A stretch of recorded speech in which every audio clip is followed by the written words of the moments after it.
ಆ ಥರ ನಾವಿಟ್ಟಿರೋ ಒಂದು ಗಿಡಕ್ಕೆ ಇವತ್ತು ಬಂದಿರೋ ಹಣ್ಣು ಆ ಥರ ಒಂದು ಟೇಸ್ಟ್ ಕೊಟ್ಟಿದೆ ನಮಗೆ. So it is a success of hard work. ಯಾವುದೇ ಆಗಿರಲಿ, ಇವತ್ತು ನಾವಿಲ್ಲಿ ನಿಂತಿದ್ದೀವಿ, ಇವತ್ತು ಆ ಸಕ್ಸಸ್ಗೆ ಕಾರಣ ಎಲ್ಲ ಅಂತ ಹೇಳಿದ್ರೆ ನಮ್ಮ ಫೌಂಡರು, ನಮ್ಮ ಮ್ಯಾನೇಜ್ಮೆಂಟ್ ಆದ Mrs Noorjahan ma'am and Nazir Ahmad sir, who is not here. So we would like to thank our ma'am for giving this opportunity here to stand in this place. Next, I would like to thank our management, Saqib sir, who has made us to this extent. Today we are standing here means it's because of what? Because of whose guidance? All that means we would like to thank both of them. And here I would like to thank one more person, one who had laid a foundation. ಒಂದು ಕಲ್ಲಿಟ್ಟಿದ್ರು ಇಲ್ಲಿ. ಆ ಕಲ್ಲು ಯಾರು ಇಟ್ಟಿರೋದಂದರೆ ಅನೀಸ್ ಅಬ್ರಾರ್ ಅಹ್ಮದ್. ಆ ಕಲ್ಲು ಎಂಥ ಕಲ್ಲಿಟ್ಟಿದ್ದಾರಂದರೆ ಅದು ಒಂದು ಸಮಾಧಾನದ ಕಲ್ಲು. ಆ ಕಲ್ಲಿಂದನೇ ಇವತ್ತು ಇಲ್ಲಿ ಏನೇ ನಡೀಲಿ, ಯಾವುದೇ ಒಂದು ನಡೀಲಿ, ಎಷ್ಟೇ ಗಲಾಟೆಗಳು ಏನೇ ಆದ್ರೂ ಈ ಸ್ಕೂಲಲ್ಲಿ ಸಮಾಧಾನದಿಂದನೇ ಅದು ನಡೆಯೋದು. So I would like to thank him also on this opportunity. So next parents, ಈ ದಿನ ಹೇಳಕ್ಕೆ ಆಗ್ತಾ ಇಲ್ಲ, ಅಷ್ಟು ಸಂತೋಷ ನಮ್ಮ ಮಕ್ಕಳ ಕಡೆಯಿಂದ ನಮಗೆ 100% ರಿಸಲ್ಟ್ ತಗೊಂಡ್ಬಿಟ್ಟಿದ್ದೀವಿ ನಾವು. Then next I would like to thank all our 6 teachers. Arun sir for Maths, Kannada for Babajan sir, English Nazni ma'am, Science Sandhya ma'am, she is not here, Hindi Manjula ma'am. So we have invited even Sandhya ma'am also, but she hasn't turned up still. So all the effort, ನೀವು ಬರೀ ಹಾಸ್ಪಿಟ್ಲಲ್ಲಿ ಕೇಳ್ಕೊಂಡಿರ್ತೀರ parents 24/7 open ಅಂತ. So ನಮ್ಮ CS ಅಲ್ಲೂ ಅದೇ procedure. ಒಂದು ಸಂಡೇನೂ ರಜಾ ಇಲ್ಲ, ಒಂದು ಗೌರ್ಮೆಂಟ್ ಹಾಲಿಡೇಸು ರಜಾ ಇಲ್ಲ. So any time we are working. So ಆ ವಿಷಯದಲ್ಲಿ ನಾನು ಹೇಳಬೇಕು ಅಂತ ಹೇಳಿದ್ರೆ it is only because of them. It is only because of them.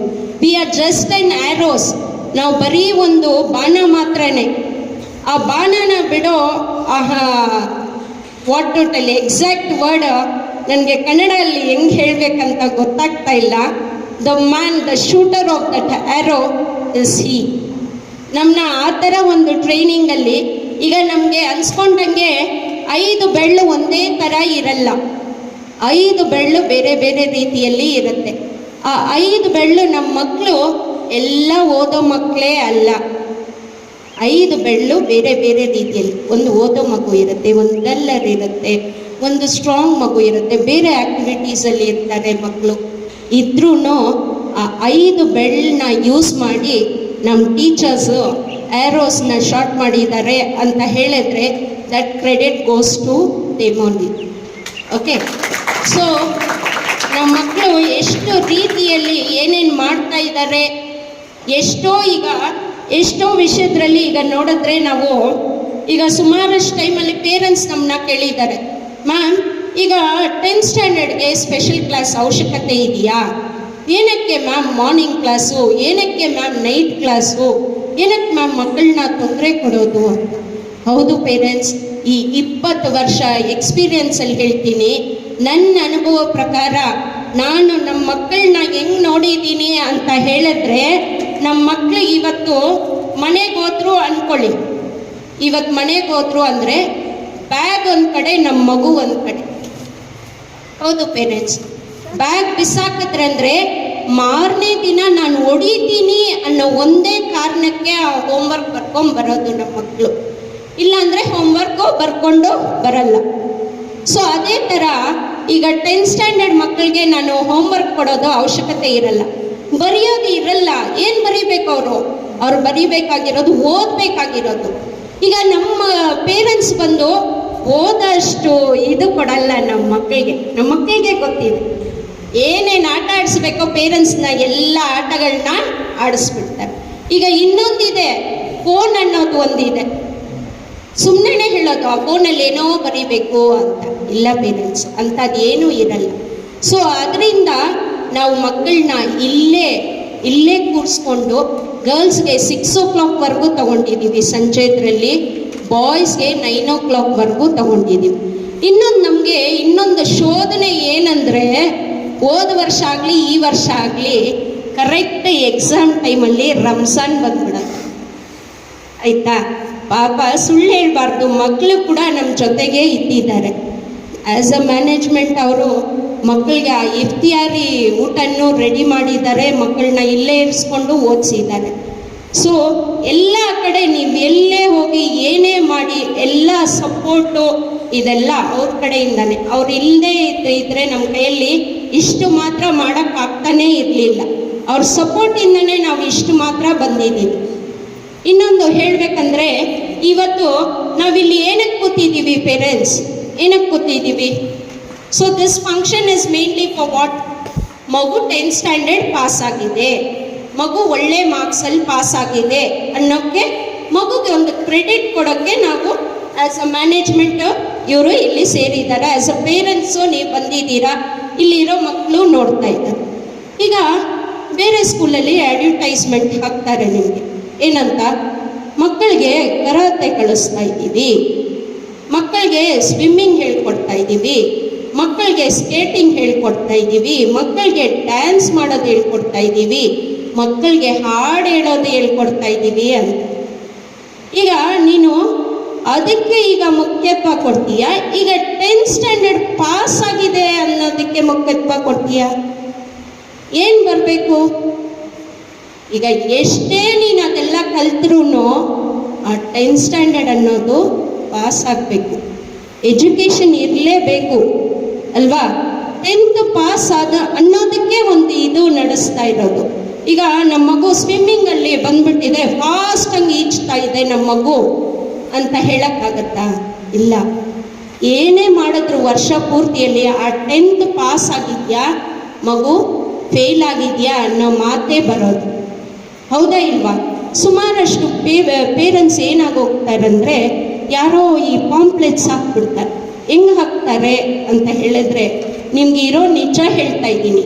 ಇವತ್ತು ಆ್ಯಸ್ ಅ ಪೇರೆಂಟ್ ನಾನು ಇಲ್ಲಿ ನಿಂತ್ಕೊಂಡು ಈ ನಿಜ ನೀವನ್ನು ಗಮನಿಸಬೇಕು ದಯವಿಟ್ಟು. ಏನಂದರೆ, ಒಂದೊಂದು ಸರಿ ನಾವು ಮೋಸ ಹೊಟ್ಟೋಗ್ತೀವಿ. ಈ ಪಾಂಪ್ಲೆಟ್ಸ್ ಕೊಡ್ತಾರೆ, ಪಾಂಪ್ಲೆಟ್ಸಲ್ಲಿ ಏನು ಮಾಡ್ತಾರಂದರೆ, ಈಗ AI ಯೂಸ್ ಮಾಡಿಕೊಂಡು ನಮ್ಮ ಸ್ಕೂಲು ಇನ್ಫ್ರಾಸ್ಟ್ರಕ್ಚರ್ ಹಿಂಗಿದೆ, ನಾವು ಹಿಂಗಿಟ್ಕೊಂಡಿದ್ದೀವಿ ಹಂಗಿಟ್ಕೊಂಡಿದ್ದೀವಿ ಅಂತೆಲ್ಲ ಹಾಕ್ಬಿಡ್ತಾರೆ. ನೀವು ಅದನ್ನು ನೋಡಿ ಯಾಮಾರಿಸ್ಬಿಟ್ಟು ಏನು ಎತ್ತ ಅಂತ ವಿಚಾರಿಸೋಕ್ಕೆ ಹೋಗಲ್ಲ. ಎಲ್ಲೋ ಕೆಲಸ ಮಾಡೋರನ್ನ ಕೂಡ ಅವರೇ ನಮ್ಮ ಸ್ಕೂಲಲ್ಲಿ ಆ ಟೀಚರೇ ವರ್ಕ್ ಮಾಡ್ತಾ ಇರೋದು, ಅವರೇ ಪಾಠಗಳು ನಡೆಸ್ತಾ ಇರೋದು ಅಂತ ಅವ್ರ ಫೋಟೋ ಸಮೇತ ನಿಮ್ಗೆ ಹಾಕ್ಬಿಡ್ತಾರೆ. ಆಯಿತಾ? ಆ ಫೋಟೋನ ಹಾಕಬೇಕಂದ್ರೆ ಅವ್ರಿಗೆ ಎಷ್ಟೋ ಲಂಚ ಕೊಟ್ಟಿರ್ತಾರೆ ಅವರು, ಆಯಿತಾ? ಹಾಕ್ಸ್ಕೊಂಡ್ಬಿಡ್ತಾರೆ. ಬಟ್ ಅಲ್ಲಿ ಒಳಗಡೆ ಹೋಗಿ ನೋಡಿದ್ರೆ ಅದು ಇರಲ್ಲ ನಿಜ. ನೀವು ಯಾವಾಗಲೂ ಒಂದು ಅರ್ಥ ಮಾಡ್ಕೋಬೇಕು. ನಮಗೆ ಆ್ಯಕ್ಚುಲಿ 1 ಜನ ಅಂಡರಲ್ಲಿ ವರ್ಕ್ ಮಾಡೋದೇ ಚೆನ್ನಾಗಿರುತ್ತೆ.